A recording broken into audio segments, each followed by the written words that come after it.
I really don't think that you understand me. Sometimes God can give you what you're praying for, but you're not ready for it. And then when you get it, you really don't appreciate prayer being answered. Oh, come on now. Understand that I've prayed some things and God's given it to me. And then when he's given it to me, I didn't have the appreciation for it like I should have had. And then I find out that I got to go through it again because I didn't learn every lesson that I should have learned.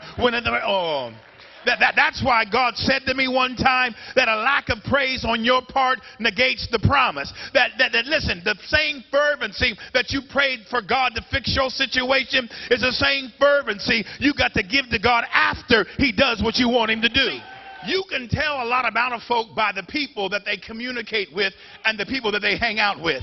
That if you're around a bunch of people that are doing negative, no matter how good you want to do, you will end up doing negative because you're around that. That there's something about a transference of spirits that are good and a transference of spirits that are bad. You've got to understand that if you're trying to live a right life, you cannot go hang out with all the old people that you used to hang out with. I got to stop right there. You cannot go drinking with the same people. You can't frequent the same clubs. You can't go around all those individuals because you got a new life. If you choose to continually go around negative people, the same people that do the same stuff, the wrong type of thinking people, Sunday coming to church ain't going to help you very much, because you got to understand that your Sunday morning shout has to complement your Monday morning walk. And if you're around all the people that help get you to the bottom, they're sure as hell not going to help you get up. They're going to try to take you down. Oh, y'all looking at me kind of strange. Everybody out there ain't happy you're trying to make a change. Everybody that's out there don't want to see you do good. In fact, there's a familiar spirit that wants you to get drunk with them. There's a familiar spirit that wants you to snort coke with them. There's a familiar spirit that wants you to sleep around, and they'll tell you, oh, you done changed and you're not the same. Say, you know, right? I have changed. I'm not the same. I've got a new outlook. I've got a new rhyme because I know God's got a plan.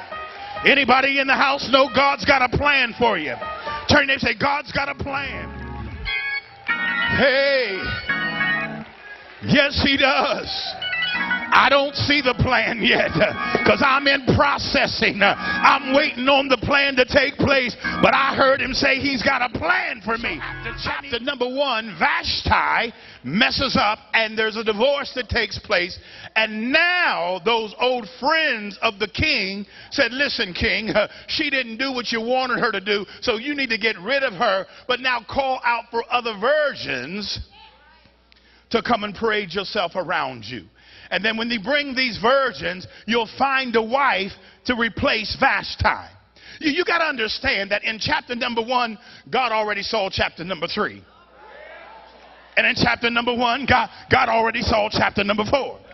Now I'm bringing you chapter number 1 to show you the divorcement that takes place with Vashti, because Vashti refused to parade herself around her husband and the other drunken men because she didn't want that life. And because of that, there was a consequence that happened to her for doing the right thing. Listen, there is a consequence for doing the right thing. Now understand, the consequence for doing the right thing may not be what the natural man thinks is a consequence. My consequence for doing the right thing brings blessings to my life. My consequence for doing the right thing might take me in a season of loneliness because I don't have people around me, but I'm still going to get to my promise. There's a consequence for doing the right thing, because when you do the right thing, all the wrong things can't be attracted to you. Oh, I'm speaking better than y'all looking at me. That whenever I decide to really do the right thing, all the old vagabonds can't hang on me. Because you know what? I can go where they are and I don't feel the same. That there's something that changes in me, that when I go where I used to go, I don't feel the same. Anybody know what I'm talking about?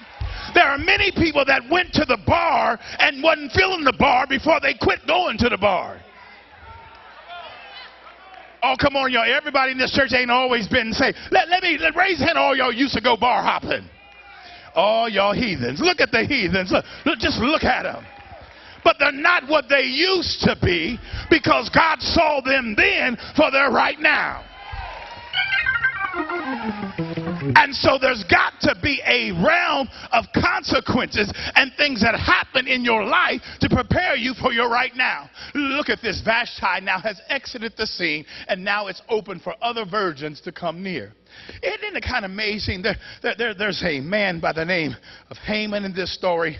There's a man named Mordecai in this story. There's a woman named Hadassah in this. Let me give you some name definitions so you can understand before we move forward. Can we do that? I even took me some notes today.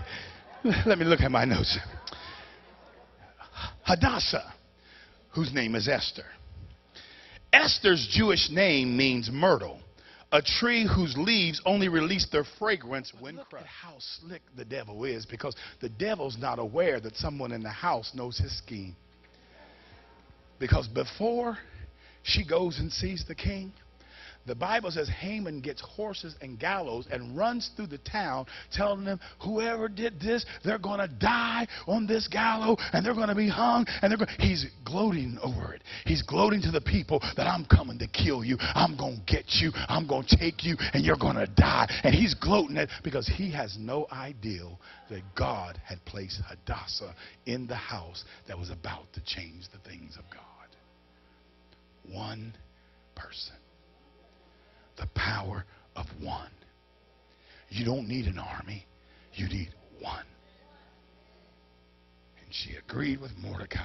They fasted. She went to the king. She said, King, your servant Haman has plotted to kill all the Jews and to kill my people. And I need to tell you his plot. And because she had favor with the king, he said to her, whatever you want to have happen, let it be. While Haman was out riding in the street, saying to the Jews they were going to die, they were going to be hung on the gallows, Hadassah had the courage to go see the king and to tell him the plan of the devil. See, I've got access to the king. Remember, the veil was torn. And because the veil was torn, I have access to be able to go to the king to tell the king what's going on in my life. While Haman's out gloating and telling all the Jews they're going to die, he comes back into the house. And the same strategies and the same weapons he was using to try to kill the Jews, the king says to Haman, the same thing you were about to do to them, you now must die and be hung the same way. So the text suggests in the Bible that everything Haman was trying to do to kill the Jews, it now backfired on him, and he had to receive the same punishment that he was about to give to the Jews. And the only thing that changed everything was people coming together in agreement and praying and seeking God, and it changed the heart of the king. And all I'm trying to tell you, I don't know what you're going through. I don't know what problems you're facing. I don't know the discouragements that you have. I don't know what's coming up in your life in the next couple of weeks. I don't know none of that stuff. But if I knew, and I know who I know, I would not let anything stop me from getting so close to God.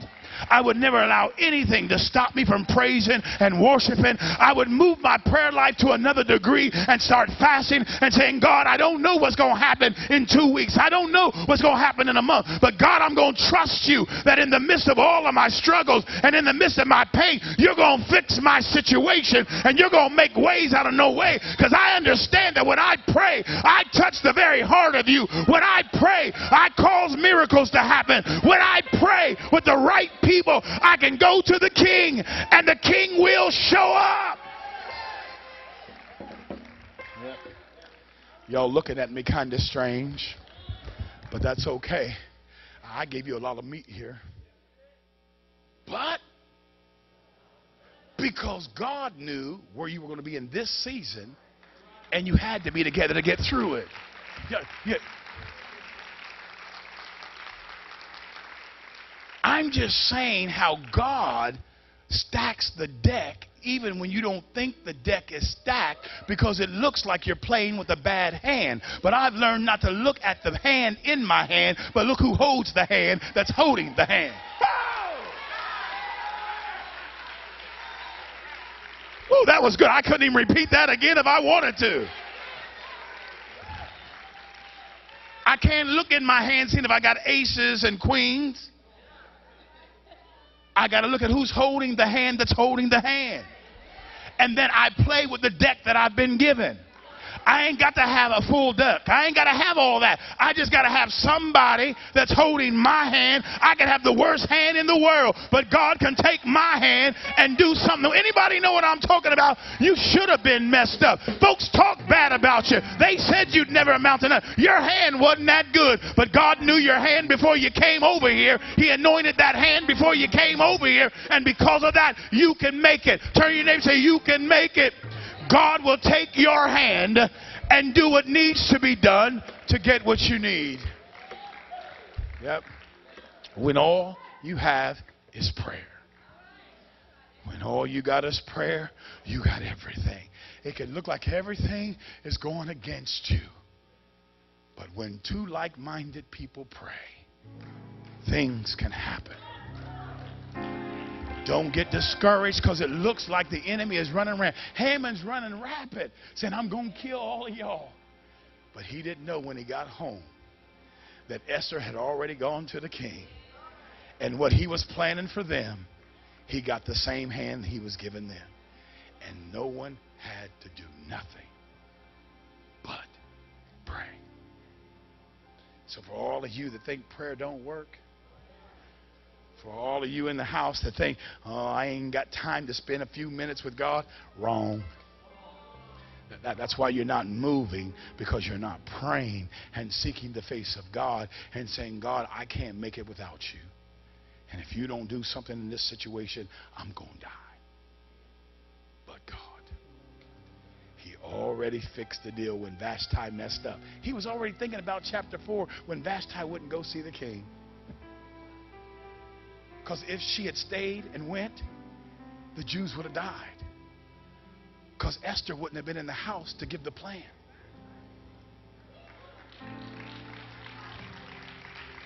So even bad stuff that have happened to you is meant to take you where you're going. So that's why the Bible says, for all things work together for my good, to them that love the Lord and are called according to his purpose. So all I can tell you is get your heart right with God and make it so that you can trust him. See, anyone connected to faithful people get messed over. But the king would not mess with Mordecai. Haman wouldn't mess with him because he knew when he messed with him, he is messing with God. So that's why anything connected to you, you keep praying for them, that eventually they get where they're supposed to be, because the devil's going to come after them. Oh, he's coming. And sometimes all you do is fast and pray. It's fasting and praying. Fasting and praying, because they don't get it. But your prayers cover them so they don't get killed. Your prayers. See, notice they didn't tell everybody to pray. It was just the right ones to pray.